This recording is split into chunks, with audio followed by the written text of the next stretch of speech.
Samuel Adoshabi. Yes. Okay. On this faithful day, kí ló sọ ṣẹlẹ̀ láàrin wa tọ̀rẹ́ yẹn tó fi ṣapa? Ó wá ká mi mọ́lé. Okay. So it was. I've said it all. Okay. He came to meet me in my house. He came to attack me with a brutal force with his own machete, pocketed it right at his pants. So he came with punches.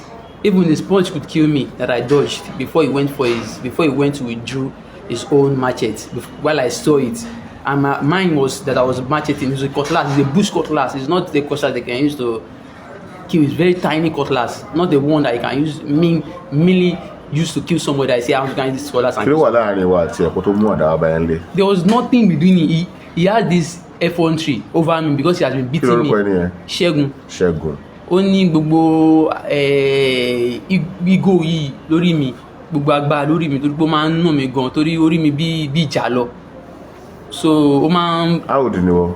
I'm 24 years. Bàbá yẹn kọ́ ọmọ ọdún mélòó? 44. 44. That's what they say. Ìgbà wo ni wọ́n graduate school ló lọ? Ekiti State University. Ekiti State University. Yes. So sure pé taba investigate.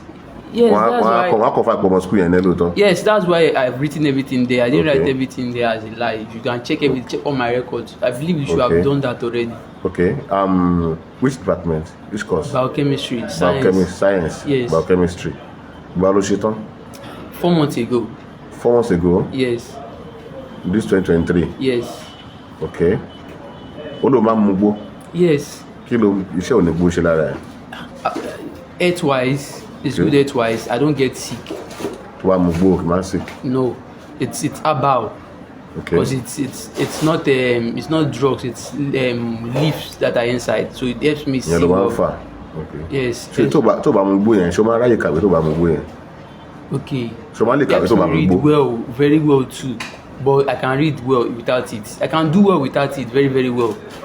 Without smoking a book? Yes, I can do very well without it. I can perform. But why do you choose to keep, in as much as you know you can do things without smoking a book? Yes. So why do you just keep smoking and smoking? I keep smoking. It's just like food.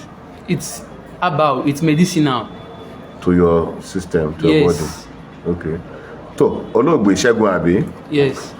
Ó ní pé òun ló kọ́ fẹ́ fi àdá ṣá, ó mú àdá wá báyìí nínú ilé. Yes, ó wá yára jùlọ bó ṣe mú àdá tó ṣàpá tí mò ń fáì lọ́wọ́. Tó ń pọ́n lọ́wọ́. Yes. Okay. Ó ní ibo ló ti ṣá? Orí. Apá ibo ló ti ṣá lórí? Side ibo ló ti ṣá lórí? Left side. Okay. Ọ̀nà mélòó ló ti ṣá? I can't remember, but that's the only place. Orí yẹn ni? Yes. But o lè rántí ìgbà tó ṣá lórí yẹn? I can't remember. You can't remember? Yes. Ó ti dolóògbé báyìí. Kí nìkan tí o fẹ́ láti gbogbo ọmọ Nàìjíríà báyìí? I don't want. I'm okay. I'm fulfilled because I could have been the one dead. I could have been the one on the ground. I defended my life, all my life for all these years that I've been working too hard for. Ṣé o lọ́kàn yẹn sìn pé bó ṣe pa ọ̀rẹ́ ẹ̀ yìí bó ṣapá? Ṣé o lọ́kàn pé ìjọba lè fojú rẹ̀ wò ẹ́ báyìí?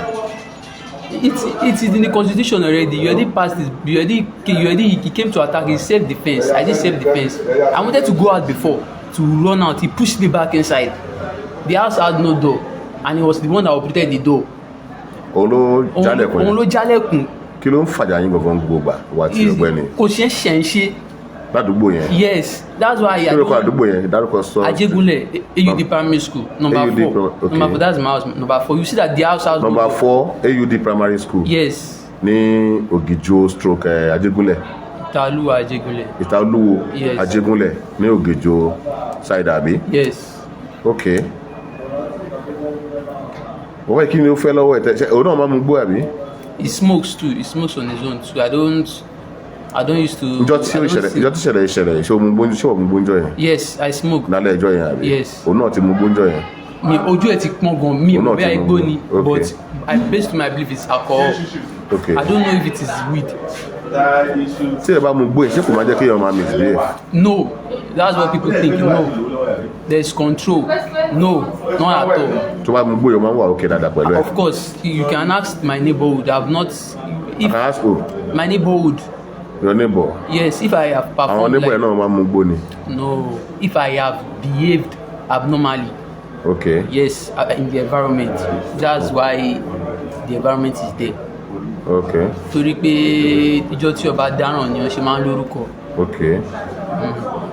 Tàbá bèrè ládùúgbò yẹn wọ́n ní ọgbọ́n yẹn tó bá ti mú gbé o kì í báyọ̀ já o. Exactly. Ṣùgbọ́n wọ́n mọ̀ pé o mú gbó ládùúgbò yẹn. Yes, they know. I don't used to hide it now. I don't used to hide the weed. I don't have any like I don't see any negativity. Ìgbà wo ló yẹ kó lọ sáà tí nǹkan yóò bá ṣẹlẹ̀ báyìí ìgbà wo ló yẹ kó lọ sáà. Certificate. I'm waiting for my cert. Ká ní pé ìṣẹ̀lẹ̀ yóò ṣẹlẹ̀. Yes. Pé o pààyàn. I'll still be at home. Tí ò bá ṣẹlẹ̀ táìmù ló yẹ kó lọ sáà fún gan pé yóò pọ̀pà. When I get my certificate. Nígbà wo ló ń hope láti get certificate láti lọ sáà? Very soon. Very soon. Like yíyá yìí náà àbí? Yes. Ó yẹ kó lọ service ní yíyá yìí. Yes, very soon. But with this situation of ground now, do you think you will be able to serve this year now? Why not, sir? Okay. I defended myself. Then Nigeria then I should be the one. As I am innocent, I should be the one dead. Then Nigeria's next time now, if it happens to you, if somebody comes to attack in your house, you should just don't attack. You should let the person eat you. Because you can put yourself in my shoes. Nítorí sọ ni wípé bọ̀bọ̀ yìí ti máa ń wà ó ti máa ń threaten ẹ tẹ́lẹ̀. Yes. Ó máa ń lé ẹ káàkiri tẹ́lẹ̀. Ìgbà tó ń ṣẹlẹ̀ bẹ́ẹ̀ kí ló tó report fún ọlọ́pàá àdìpọ̀ report fún àwọn tó jẹ́ kínní. He calls the soldiers every time to beat me up too because over what? Over same issues. Issue wo? Same issues, like if I have issues with the street, they beat me up. My mom too used to be there. Yes, my mom too used to be there. Ṣé wọ́n ń ṣẹgbẹ́ òkùnkùn ni? No. Bọ̀bọ̀ yẹn kò ń ṣẹgbẹ́ òkùnkùn. I'm not sure of that. I don't know that. I don't know. Kí ló wà fún àní káàkiri street? Kí ló fà? Mi ilé káàkiri, èmi nìkan máa ń dá wà mí ìdẹ lọ́rẹ̀. Kẹjọ ń lé ráyé káàkiri ni mò ń sọ. Èmi ò léèyàn káàkiri. Kí ló ló fà jẹ́ pé always wà after. That's something I don't know. What does he want from me? Maybe he wants the house. Maybe he wants me to get out of the house. Maybe he wants my life. You don't know. Yes. Orúkọ ẹlẹ́ẹ̀kan sí. Samuel. Ọ̀rọ̀ rẹ̀ o gbẹ̀yẹ̀ ọmọ Nàìjíríà. Orúkọ mi ni Agbọ́ládé Olúwaṣeun Olóbùrò of Africa. Kí Ọlọ́run máa ṣọ́ wa o. Kí Ọlọ́run sì gbà á lọ́wọ́ àṣìṣe. Thank you.